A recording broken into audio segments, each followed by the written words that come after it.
Dios les bendiga a todos. Qué bonito que nos podemos reunir acá. Vamos en este ciclo de conferencias o de estudios que tienen que ver con el santuario. Comenzamos con Eliezer la semana pasada en relación a Cristo en el atrio o el ministerio del santuario en el patio exterior. Y ahora corresponde a este servidor hablar acerca del lugar santo.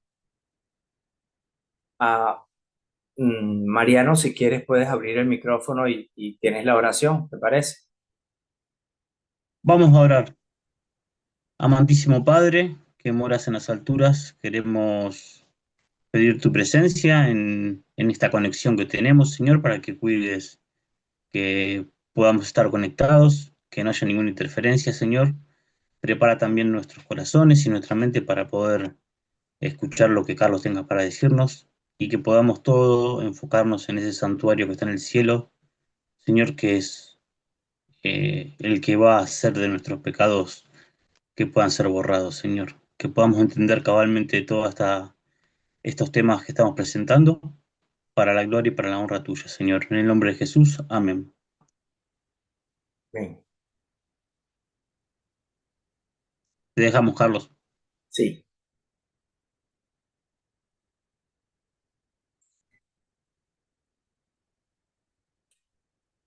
se ve, ¿cierto?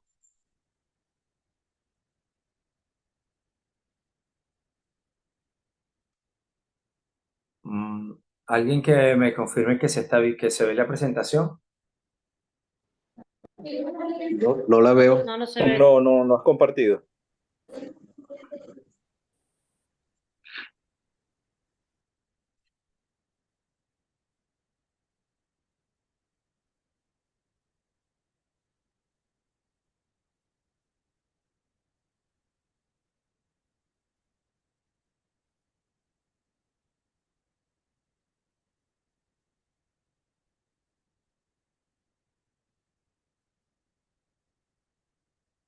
Ahora sí,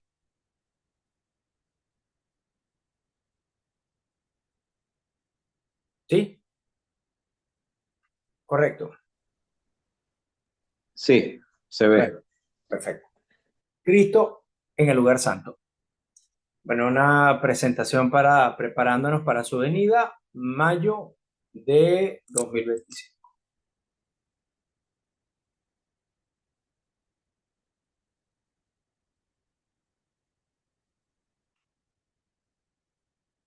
Hoy estudiaremos 6 puntos. Vamos a estudiar por qué nosotros estudiamos el santuario. Vamos a estudiar el tabernáculo de Dios, un diseño asombroso, la descripción en tipos y antitipos, Cristo en el lugar santo, o sea, los utensilios al detalle, y luego vamos a ver la relación de Dios con su pueblo.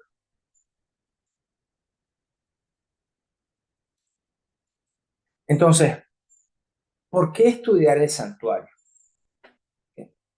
¿Qué, cómo fue que nosotros comenzamos a estudiar esto? Porque la iglesia cristiana en general no tiene este estudio o esta doctrina, esta enseñanza como fundamento. ¿Por qué no forma parte del resto de las demás creencias cristianas? Bueno, eso tiene su génesis en 1844. Después del desayuno, le dije a uno de mis hermanos, esto fue en el contexto de la gran desilusión, el gran chasco. Siervos de Dios que estaban estudiando la profecía de Daniel 8:14 en específico, eh, predijeron con exactitud que un evento se iba a realizar, bueno, desde el cielo para esta tierra. Solo que el evento no era el que ellos habían predicho. Estudiaron acerca de la venida del Señor Jesús y entendieron que la purificación del santuario era la purificación de la tierra, en consecuencia, la venida de Cristo Jesús. Vendieron todas sus posesiones, uh, hicieron todos los arreglos que cualquiera de nosotros pudiéramos hacer si supiéramos la fecha de la venida del Señor. Y en ese contexto ellos, bueno,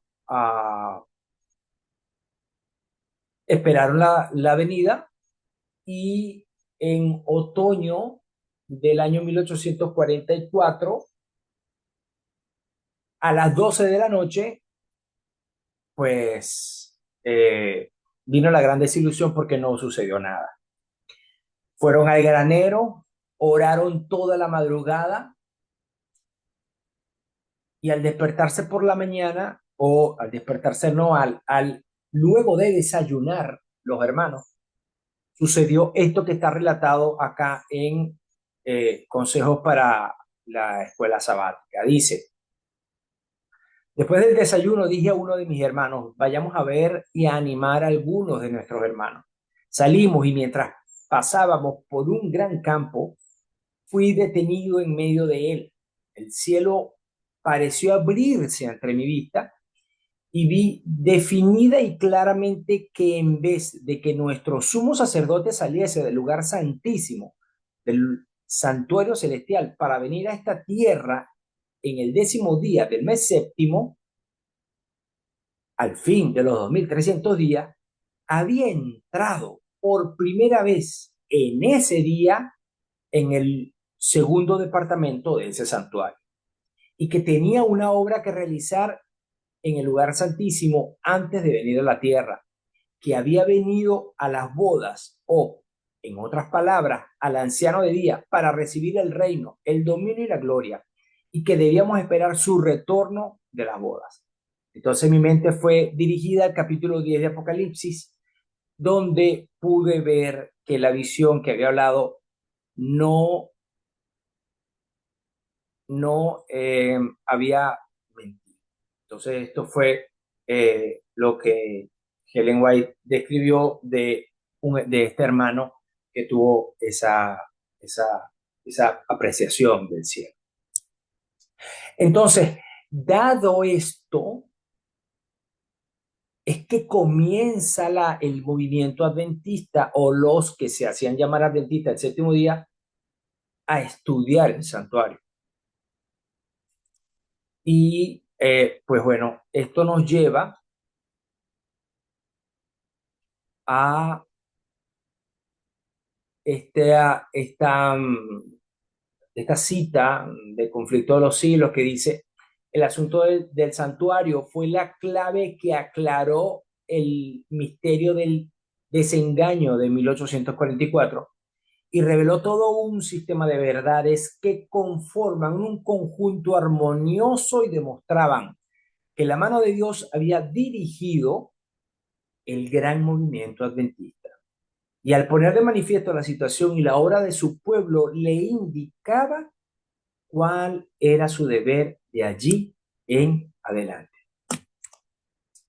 Entonces, bueno, ya ahora sí, revisando ese contexto, pues me coincido con la cita que mostró Eliezer la semana pasada, porque para mí es una cita espectacular. Para mí es una de las citas más importantes que tienen, que para mi apreciación están en el Antiguo Testamento. Y Jehová habló a Moisés y le dijo: di a los hijos de Israel que recojan para mí una ofrenda.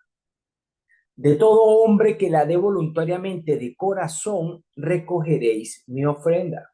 Esta es la ofrenda que aceptaréis de ellos: oro, plata, cobre, azul, púrpura, carmesí, lino fino, pelo de cabras, pieles de carnero teñidas de rojo, pieles de tejones y madera de acacia, aceite para el alumbrado, especias para el aceite de la unción y para el incienso aromático, piedras de ónice y piedras de engaste para el efod y para el pectoral. Me erigirán, o sea, me levantarán, dicen en otras versiones, un santuario, y habitaré en medio de ellos. conforme a todo lo que yo te muestre, así haréis el diseño del tabernáculo y el diseño de todos sus utensilios. Esta es eh, fue una porción de la historia impresionante dentro del pueblo de Israel. Saber que Dios quiso vivir con su pueblo. O sea, poder entender, aquí el asunto es poder entender que en los 40 años de peregrinaje que el pueblo quiso porque no escuchó la voz de Dios, no solamente Dios los saca de Egipto, sino que también ellos en el desierto dijeron, no, mira, vale, ¿sabes qué? Vamos a regresarnos más bien a Egipto. Y entonces con todo y eso, Dios preparó para el pueblo. Bueno, esto fue antes, ¿no? Pero Dios, a sabiendas de eso, había preparado para el pueblo un tabernáculo, un lugar donde él pudiera morar con su pueblo. Ahora, qué impresionante poder saber que mi Dios, a pesar de mis fallas, a pesar de lo que yo no logro hacer bien, Él decide estar conmigo y estar a mi lado. Ahora bien, había unas condiciones, sí las había. ¿Cuáles eran las condiciones? Que Dios no podía morar si el tabernáculo no se hacía. Y no se iba a hacer el tabernáculo si no salía del corazón de ellos conforme a lo que Dios pedía. No era el estilo de Sinatra, al estilo de My Way. No era por ahí.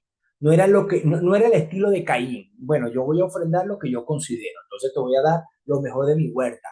No. Las condiciones las pone Dios. Y Dios permitió que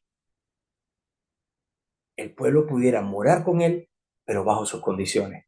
Y en esas condiciones, todo el pueblo se regocijó y fueron tantas las ofrendas que Dios le tuvo que decir a Moisés, mira, ya, detén porque te está sobrando mucho y ya es suficiente. Qué bueno que el Señor pueda decir así de nosotros hoy en la iglesia en cuanto a nuestra disposición de diezmo y ofrenda. Hay varias cosas que podemos hablar del santuario, ¿no? Una de las tantas es que el diseño era asombroso y habían razones principales, al menos tres. Cada elemento del tabernáculo, desde el arca del pacto hasta la tabla de los panes de la proposición, fue diseñado específicamente para cumplir una función sagrada y simbólica. O sea, todo tenía un propósito, ¿no? Aparte de eso, fue construido en medio del desierto con recursos y materiales limitados. Sí, no había una ferretería.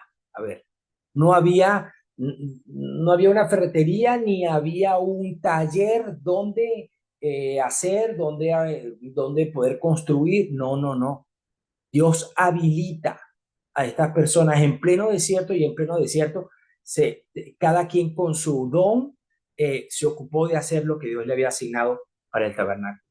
Y lo tercero, que bueno, que lo diseñaron de tal manera que era versátil, era práctico, era portátil, o sea, lo podían armar y desmontar de una manera sencilla, primeramente porque estaban en el desierto y segundo porque eran, bueno, inmigrantes, o sea, era un pueblo nómada y tenía que andar de un lado a otro.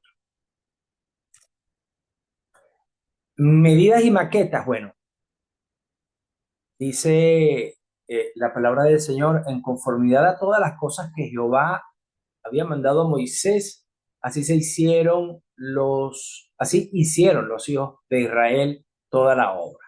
Y entonces, bueno, aquí están algunas referencias de medidas, pero más o menos esto es de un trabajo que saqué de un estudiante de la Universidad de Sagunto.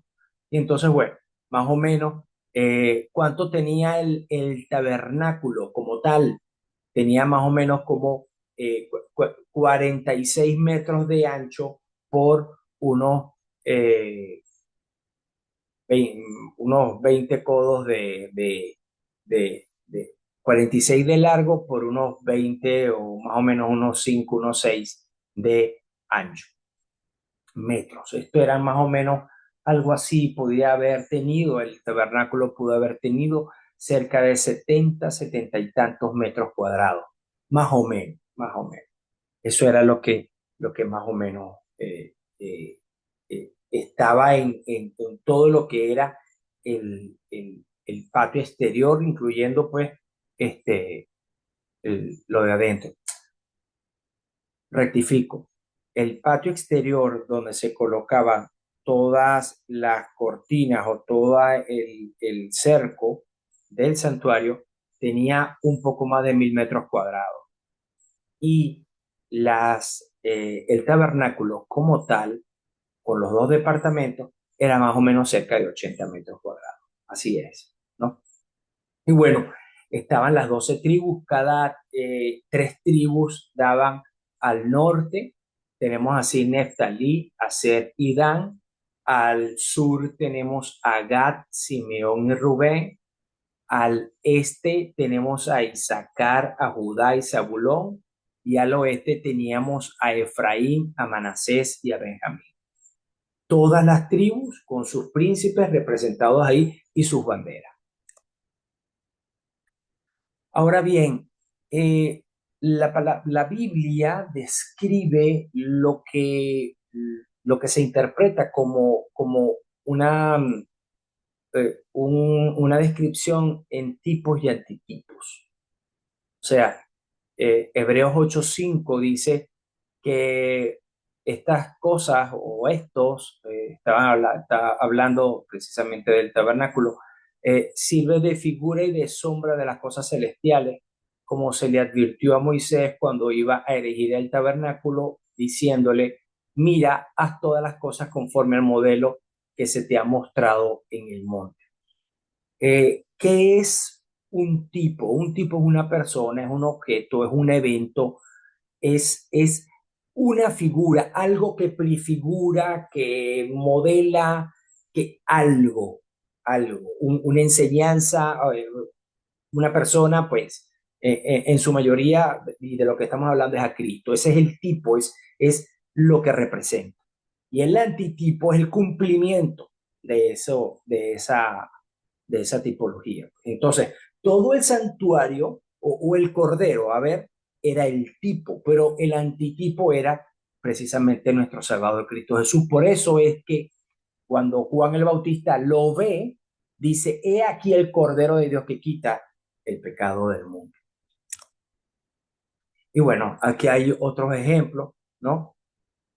El tabernáculo de Éxodo 25:8 dice que el tipo era la habitación temporal de Dios por medio de Dios en el pueblo israelita, ¿no?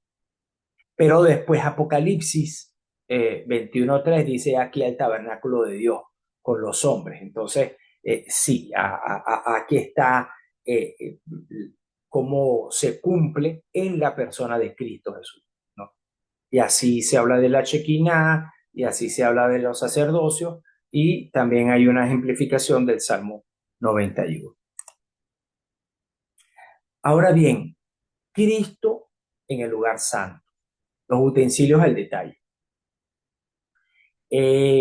La mesa del pan de la proposición era uno de los, al abrirse la cortina e ingresar el sacerdote al primer, a la primera habitáculo, digamos, del tabernáculo, se encuentra en el lugar santo y él a su derecha, tenía el pan de la proposición que daba al norte, porque la orientación del tabernáculo era en sentido este-oeste, ¿no? Un poco como se orientan también las naves en el sentido agrícola, ¿no?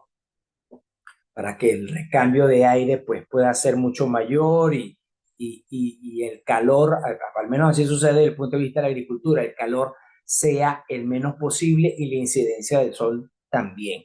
Entonces se caliente lo menos posible el recinto. Dentro del lugar hacia el norte se encontraba la mesa, que era de madera de acacia recubierta con oro. El pan de la proposición se colocaba en la mesa y eran 12 panes agrupados en 2 pilas de 6, ¿no? Cada sábado se colocaban panes frescos, ¿no? Y el Señor le daba los panes nuevamente a los sacerdotes para que ellos comieran, ¿no? Entonces así se enseñaba que era Dios el que daba la provisión, ¿no? Y era un símbolo de Cristo como pan de vida. Lo vemos nosotros en Ezequiel, pero Juan capítulo 6, también del verso 48 al 51, el Señor Jesús dice, yo soy el pan de vida, ¿no? Y bueno, una representación de lo que pudo haber sido algo cercano a lo que la palabra de Dios mencionaba. Ahí está. El pan, no solamente en esa mesa se colocaban los panes, sino que se colocaban también unas tazas, unas cucharas y otro tipo de utensilios. Pero frente a al lado sur, estaba eh, el candelabro, la menorá. El candelabro de oro que estaba en el lugar santo era una hermosa obra, pero era una obra espectacular porque tenía forma dicotómica, o sea, era el mástil de central que apuntaba a una vela y de ahí, de esa misma pieza, salían 3 brazos hacia un lado y otro, de manera tal de que al mismo nivel se iban a encontrar todas las velas, todas las llamas, ¿no? Que eran provenientes del aceite aceite puro de oliva, aceite de oliva prensado al frío, ¿no? Entonces, el candelabro era una fuente de luz única en el recinto, no había otra fuente de luz, con lo cual había que mantenerlo encendido constantemente. Su función requería, pues, alumbrar al pan y alumbrar también el altar del incienso, ¿no? Entonces, todo el recinto estaba alumbrado por y esto era una representación, pues, entre otras cosas, según Zacarías capítulo 4, del mismo Espíritu Santo, ¿no? Pero también, según Lucas 18, Hechos capítulo 10 y Hebreos 1:9, representaba la unción del Espíritu Santo. Cuando Cristo dice, el Espíritu de Dios me ha ungido para dar, y comienza su ministerio, para dar, para librar las cadenas de los pobres, y, o sea, un poco lo que decía Lucas 14. Entonces, en ese contexto representa la unción. Lo dije mal, pero lo voy a leer aquí. No era mi intención, pero voy a leer. A ver, 4:18 dice así la palabra del Señor. El Espíritu del Señor está sobre mí por cuanto me ha ungido para dar buenas nuevas a los pobres, me ha enviado para sanar a los quebrantados de corazón, para predicar libertad a los cautivos y a los ciegos vista, para poner en libertad a los quebrantados. También es una representación del ungimiento del Espíritu Santo. Pero también en Apocalipsis 1:20, la palabra del Señor muestra que el misterio de las 7 estrellas que viste a mi diestra y de los 7 candeleros de oro, las 7 estrellas son los 7 ángeles de las 7 iglesias y los 7 candeleros que viste son las 7 iglesias. Y nosotros entendemos que esa comprensión profética de la iglesia, pues tiene que ver con la iglesia en los diferentes periodos de su existencia, la iglesia cristiana, la iglesia de Cristo, ¿no? Entonces, hay un texto aquí de la sierva del Señor que dice, procedente de las dos olivas, y está describiendo a Zacarías, ¿no? Corría un áureo aceite por los tubos hacia el recipiente del candelero y luego hacia las lámparas de oro que alumbraban el santuario. Así también los seres santos que están en la presencia de Dios, su espíritu es impartido a los instrumentos humanos que están consagrados a su servicio. Y eso es tremendo. O sea, no solamente ese candelero tenía una representación inmediata, sino que para nosotros en esta época, nosotros somos esa luz que tiene que impartir enseñanza y alumbrar el camino de aquellos que no han conocido el mensaje. Pero el texto lo resalté porque dice que los santos que están en la presencia de Dios, dice, su espíritu es impartido a los instrumentos humanos que están consagrados a su servicio. Y pues bueno, esto aquí es bien interesante y golpea un poco, porque hasta qué punto o cuánto nos falta a nosotros para alcanzar una verdadera consagración, o al menos la consagración que necesitamos para alumbrar el camino de los demás, ¿no? El segundo párrafo dice, la teoría de la verdad, cuando no va acompañada del Espíritu Santo, no puede avivar al alma o santificar el corazón. Uno puede estar familiarizado con los mandamientos y las promesas de la Biblia, pero a menos que el Espíritu de Dios grave la verdad, o sea, que la grave en sí, con cincel, en el corazón, en nuestra mente, el carácter no será transformado. Sin la iluminación del Espíritu, los hombres no podrán distinguir la verdad del error y caerán bajo las tentaciones maestras de Satanás. Bueno, un poco acerca de de la importancia del candelabro y el espíritu. El altar del incienso estaba exactamente frente al velo que separaba el lugar santo del santísimo y de la inmediata presencia de Dios. Entonces estaba un altar que era el más alto de todos. Se erigía sobre dos codos de alto, ¿no? Entonces, ahí habían cuatro cuernos y sus cuernos se aplicaba la sangre de la víctima de la expiación, y en el gran día de la expiación era rociado con sangre.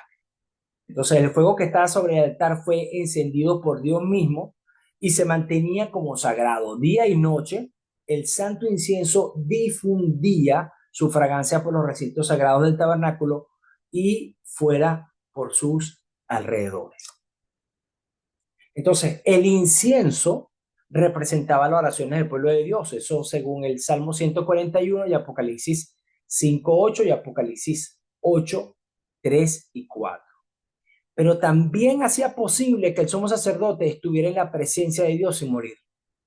O sea, porque cuando él encendía el humo del incienso, el humo velaba, lo separaba a él de la presencia de Dios, porque sin esto, pues el hombre moriría, así haya sido el sumo sacerdote y así haya podido entrar sin pecado.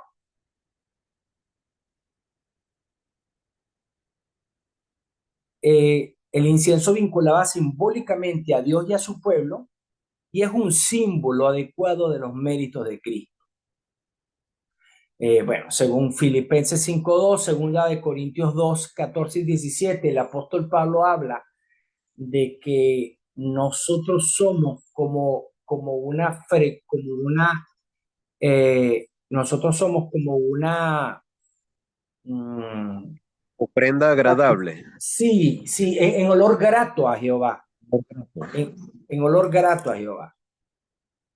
Ahora, ¿cómo es la relación de Dios con su pueblo? Bueno, nosotros vemos aquí por medio del santuario, de este primer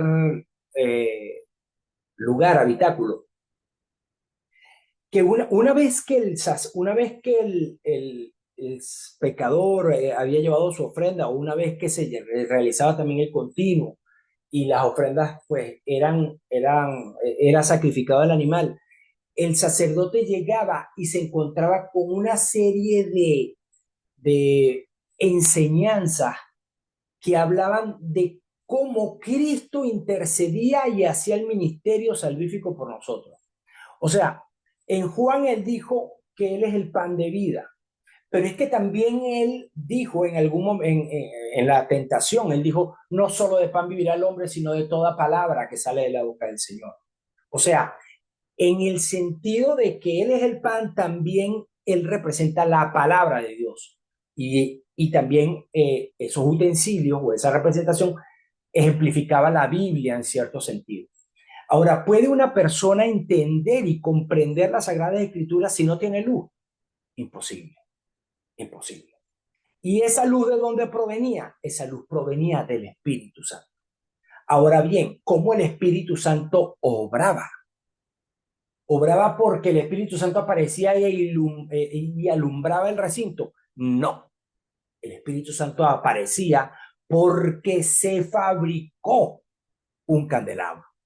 O sea, nosotros tenemos que fabricar nuestro candelabro para que el Espíritu Santo pueda morar.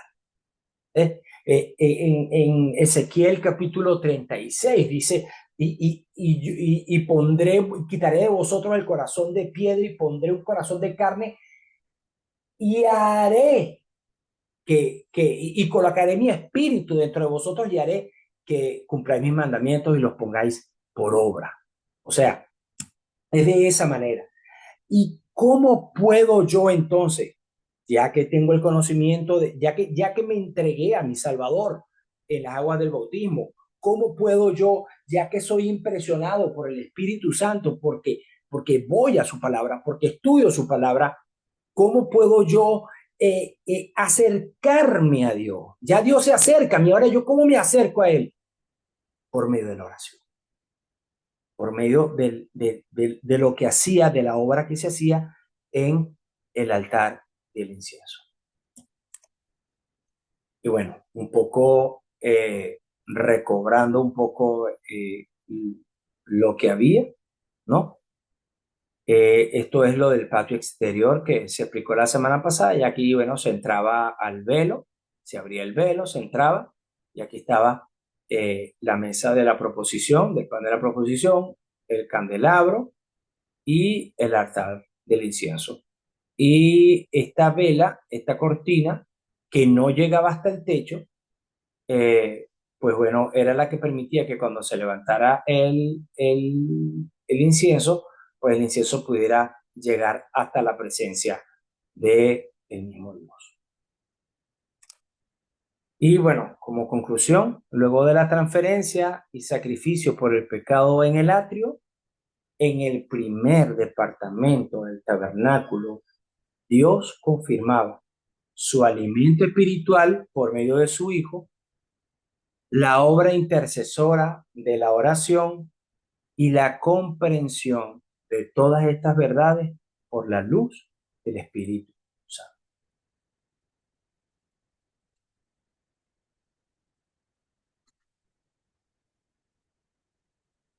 Bueno,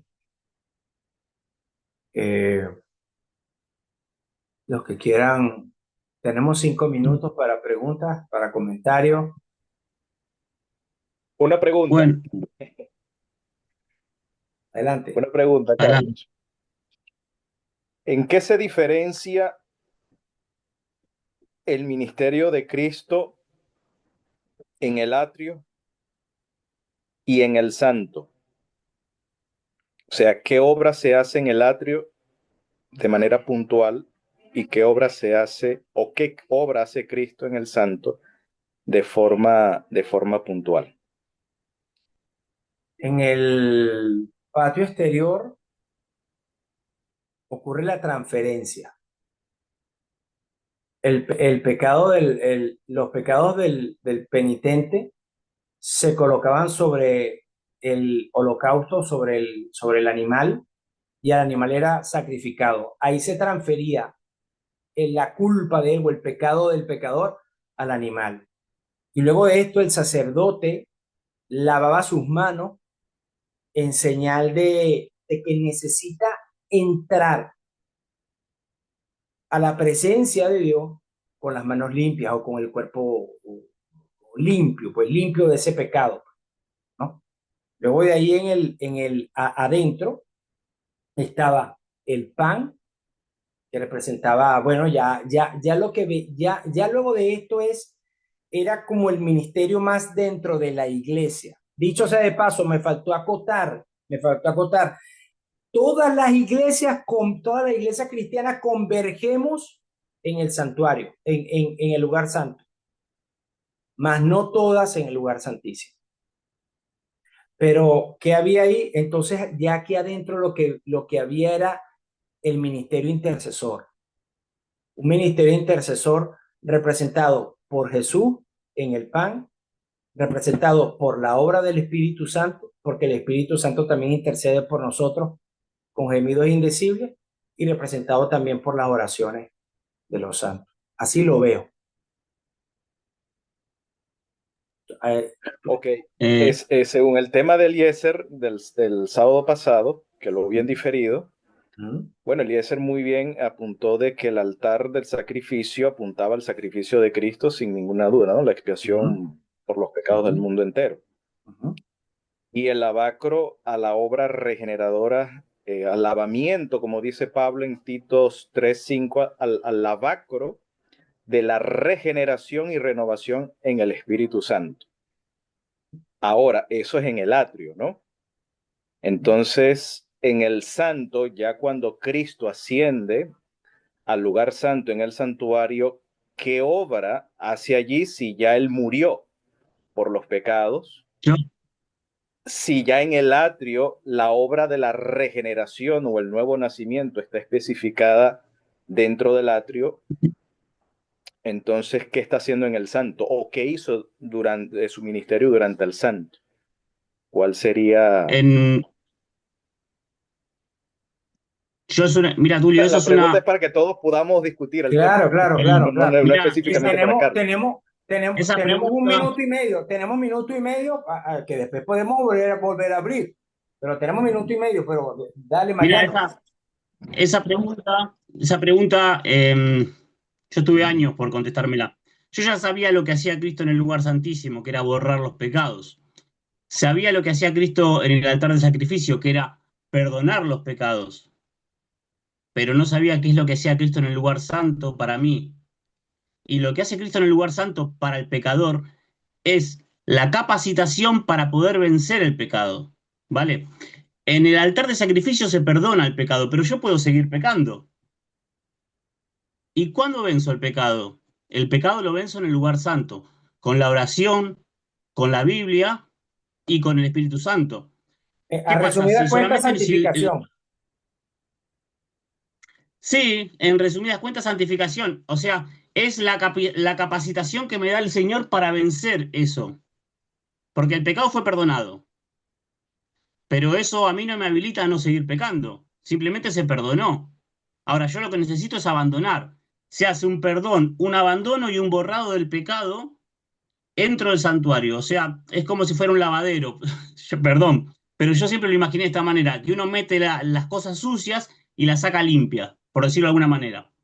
Bueno, lo que yo estaba diciendo es que el objetivo del santuario es el perdón, el abandono y el borrado del pecado. Entonces, como bien habías dicho vos, convergemos todas las religiones cristianas en el lugar santo, pero más allá solamente pasa una al lugar santísimo, que es el borrado. O sea, todos convergemos de alguna manera en que tienen que perdonar los pecados y se tienen que abandonar los pecados, ¿vale? Eh, en eso convergemos la gran mayoría. No sé si la palabra es converger, pero en eso coincidimos todos. Pero el asunto del borrado del pecado, en eso no, porque el lugar santísimo no entra en todas las denominaciones. Y el hecho de que la sangre de Cristo haya estado en la cruz, que es el altar del sacrificio, y haya entrado al lugar santo y se haya echado sobre la cortina en el ministerio diario, eso hace que la sangre misma denote que hubo una muerte. Cuando entra uno al lugar santo, denota que la cortina está manchada con sangre. Tendría que ser mi sangre la que está puesta en la cortina, pero es la sangre de otra persona, que es Cristo. Y de alguna manera eso es cuando dice que la sangre de Cristo purifica. Y eso a algo, algo palpable, a algo que nosotros podemos ver, es el saber que una persona derramó la sangre por mí, hace que en mí haya un cambio. Y eso es la conversión. Y eso sucede en el lugar santo. Cuando yo entro, pero esto no es que uno tiene que entrar al santuario todos los días. Como dice Pablo, todos los días muero. Y ahora ya dejo para otro que hable. Sí, quería agregar algo, ¿no? Ciertamente, y coincido con Mariano, en que en el lugar santo el Señor Jesucristo como sacerdote, como nuestro sacerdote, nos imparte su gracia. Es su función en el lugar santo, impartirnos su gracia para que cada día podamos vivir en comunión con Él, apropiarnos por la fe de sus méritos, de su justicia, caminar con Él, conociéndole, amándole, haciendo su voluntad. Ciertamente Mariano también mencionó, alimentándonos de su palabra, que es lo que representan los panes. Y el Señor Jesús dijo, como lo dijo Carlos hoy, yo soy el pan vivo que descendió del cielo, impartiéndonos la presencia de su Santo Espíritu para que podamos lograr la santificación. Por eso es que, y no voy a ahondar nada más mencionar algo porque ese es el tema que va a presentar Tulio, la semana que viene, que en el lugar santísimo ya el Señor Jesús no funge como sacerdote, sino como sumo sacerdote, para limpiar de allí los pecados que finalmente realmente se hayan abandonado y se hayan vencido, porque el pecado no es borrado, sino en la expiación, en ese proceso. Nuestros pecados ahora son perdonados, mas no son borrados. Se escribe al lado de cada pecado perdonado, perdonado. Pero finalmente cuando termine la expiación es que serán borrados en ese proceso de expiación en el lugar santísimo y que nuestro nombre podrá permanecer en el libro de la vida o el nombre de algún cristiano que no haya perseverado en la fe sería borrado del libro de la vida si sus pecados no fueron abandonados y vencidos totalmente. Ese es otro tema, nada más quería mencionar eso y que el Señor Jesús se fue ungido aquí en la tierra como sacerdote y también como sumo sacerdote. Su ministerio sacerdotal comenzó cuando fue bautizado y fue ungido como sacerdote, pero con su muerte en la cruz, con su bautismo de sangre, fue ungido como sumo sacerdote. Por eso cuando él entra al lugar santísimo, como sumo sacerdote, presenta su propia sangre en favor de su pueblo.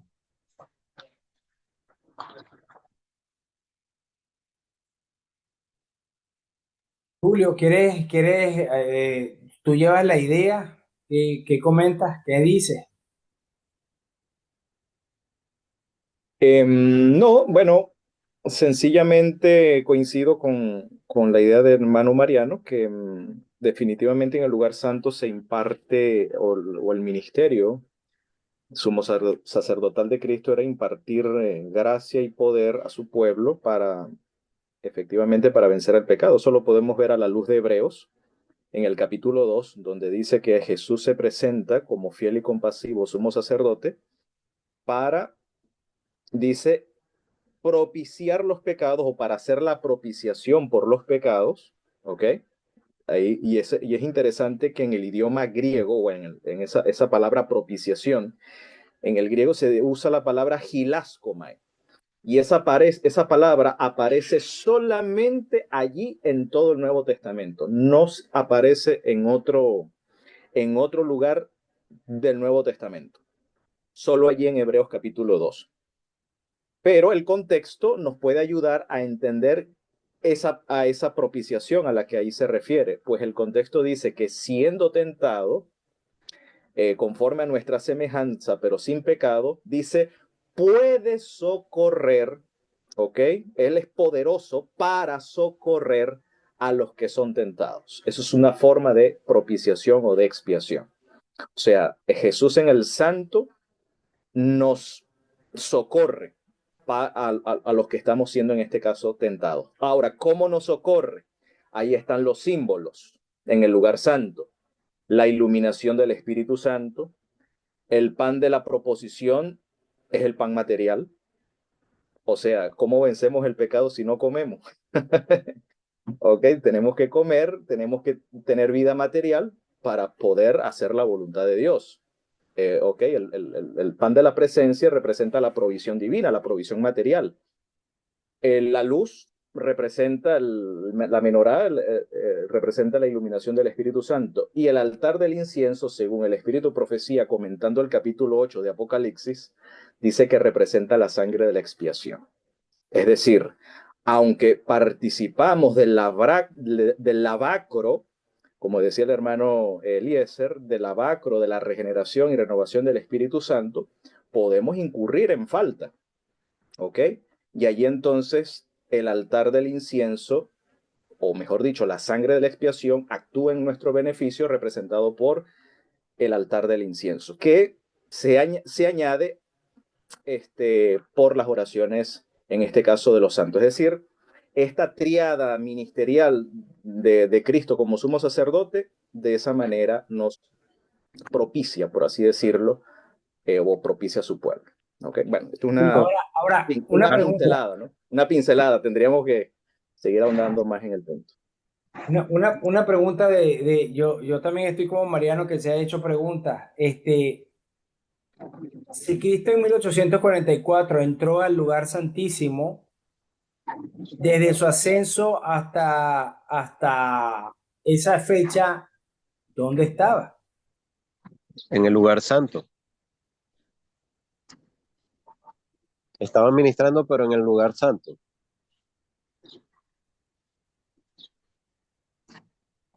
el Correcto. lugar santo, en el lugar santo ministraba hasta que entra al lugar santísimo en 1844. No sé si qué quiere comentar Tulio sobre eso. Es lo que yo he podido ver hasta ahora, que él asciende al cielo y comienza allí ministerio, pero en el lugar santo, del santuario celestial, hasta que en 1844 pasa al lugar santísimo. Fíjate que hay algo interesante que desde que sube Cristo al cielo, entra en funcionamiento la iglesia cristiana, que es de ahí de donde se empieza a nutrir, digamos, el Nuevo Testamento, el Antiguo y Nuevo Testamento, lo que es la Biblia en sí, la oración, aunque sí que funcionaba antes, pero ahora ya los símbolos, llegaba la realidad de los símbolos, de alguna manera, entonces ya empiezan a actuar eh, el Espíritu Santo descendiendo a la tierra en la lluvia temprana y empieza a funcionar el lugar santo, que es la gran intriga que yo tenía en su momento y que ahora Carlos preguntaba. Esos dones que da el Señor para poder vencer el pecado, eh, por el Espíritu Santo, por la Biblia y por la oración, los tres instrumentos que tenemos para poder, de alguna manera, entrar al Santísimo también, ¿no?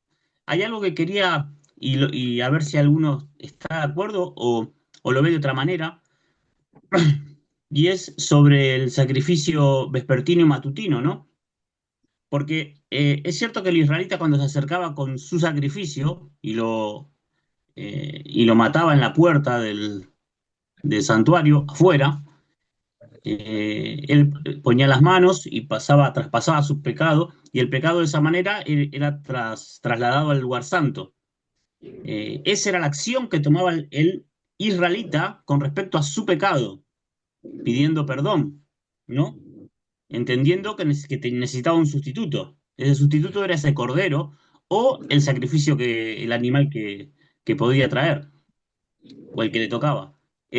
Ahora, había un sacrificio matutino y vespertino hecho, creo que era por el sumo sacerdote, y esa era una acción que no dependía de cualquier israelita, era una acción que tomaba el sumo sacerdote. En el caso del sumo sacerdote humano era por sus pecados, pero en el caso de Cristo no lo necesitaba. Pero sí que ahí podemos entender un poco lo que es la disposición de Dios a perdonar, porque Dios ya ponía un sacrificio, o sea, ponía a Cristo sacrificándolo y perdonando al mundo sin que el mundo le vaya a pedir perdón primero. Y yo lo veo de esa manera, no sé si es la correcta, pero eso de alguna manera es, digamos, el pasaje este de Pablo que dice que aún siendo pecadores, Dios nos amó primero, y ese sacrificio es el que toma la iniciativa. Un poco la otra vez hablando con Tulio sobre la justificación, que eso era parte de la justificación también, ¿no? El perdón de Dios sin que el hombre le pida perdón, ¿no? Entonces el hombre cuando va a pedir perdón se encuentra aunque ya fue perdonado. Sí, donde Fíjense que en el la pan de la provisión, ¿no? proposición, en el pan de la proposición, en hebreo se dice en realidad sefer, perdón, lehem, perdón, shulchan lepanim, significa pan de rostros, literalmente, pan de los rostros, panim en hebreo. Eh, Sí, yo he escuchado algunos comentarios que eso se refiere al estudio diario de la Biblia, ¿no? Como, bueno, no solo de pan vive el hombre, está bien, ok, es bonita la, pero también tiene que ver con la provisión material. El pan allí es la provisión material, porque Elena White, y eso es uno de los aspectos que hace énfasis el mensaje de 1888, que no asociamos la expiación con nuestra provisión material, y tiene mucho que ver. Si Claro. uno lee, por ejemplo, Fe y Obras en la página 19, Elena White puntualiza un comentario interesante que desde el momento en que Adán incurrió en transgresión se divorció de Dios y dice que no tenía derecho desde ese momento ni a la luz del sol, ni a una bocanada de aire, ni a una partícula de pan. Así es,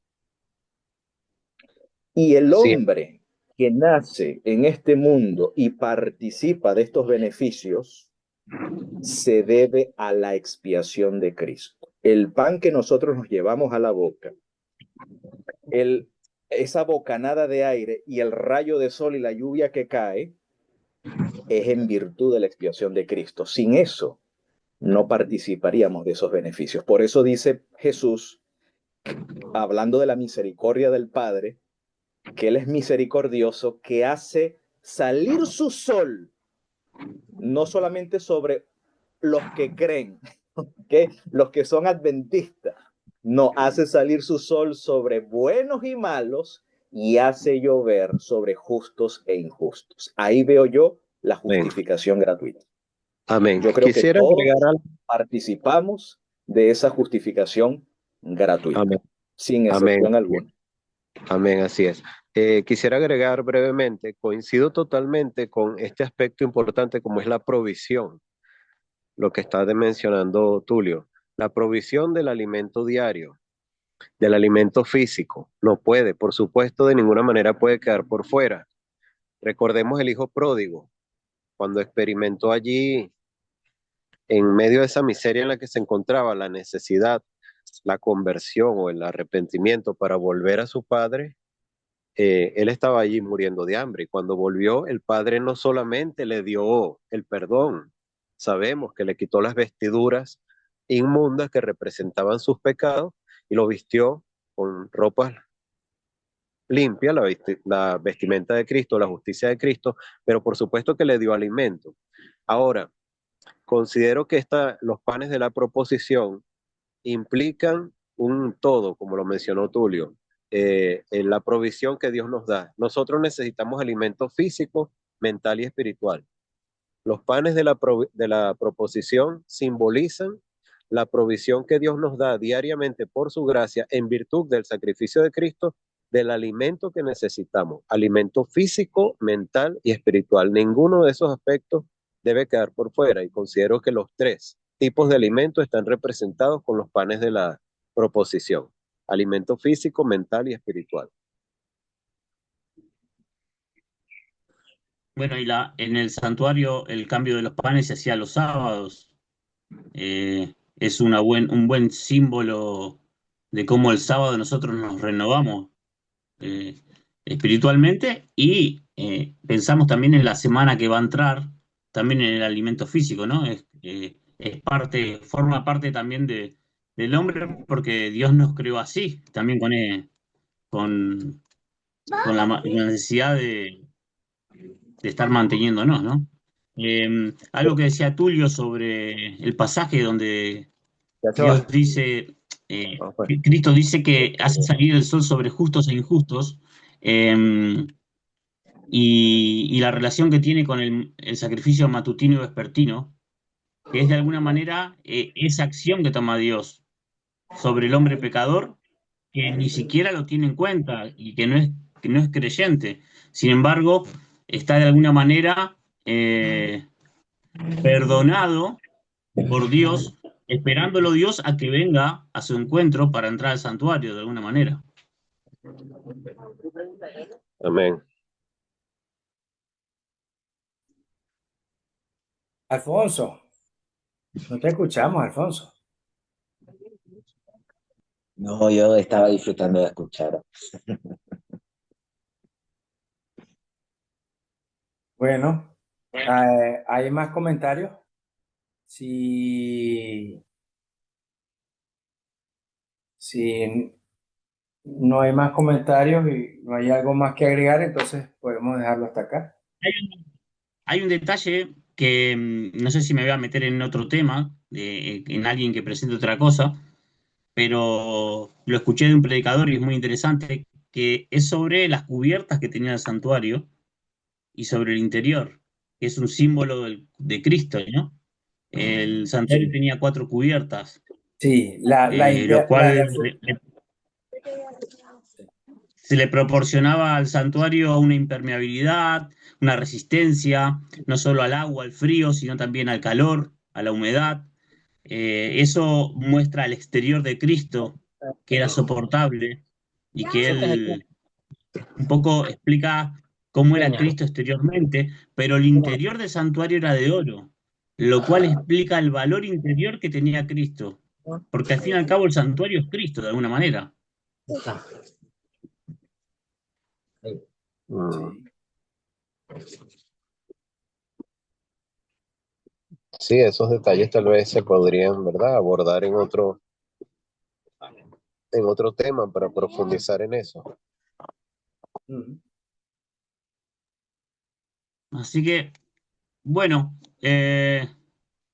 si no hay nada más por preguntar, por aportar, eh, que el próximo que toca es el de Tulio, el lugar santísimo, y ahí también vamos a tener que sacarle punta bastante porque ahí hay muchas cosas simbolizadas. Creo que hay tanto símbolo en el Santísimo como lo hay en todo el santuario prácticamente, porque desde las cortinas, desde el arca, lo que hay dentro del arca, la Shekinah, bueno, ahí hay mucho que le dejamos a Tulio el trabajo más. El Urín y el Tumín. También de eso no hablamos. Así que, bueno, Hay vamos a bastante. despedirnos con una oración, Carlos. Sí, vamos. Amoroso y bendito Padre de amor, te damos gracias por tu misericordia, porque nos diste la oportunidad maravillosa de conocer de tu santuario, de conocer algunos detalles de tu lugar santo que no había presentado. Y Padre amado, pues que tu misericordia pues siga siendo con nosotros, que podamos aprender cada día más, pero no solamente eso, que no quede solamente en la comprensión, sino en la acción, Padre. Que nosotros podamos accionar cada día más para tu obra, que podamos morir al yo y que podamos prepararnos, Señor, para la venida de tu Hijo.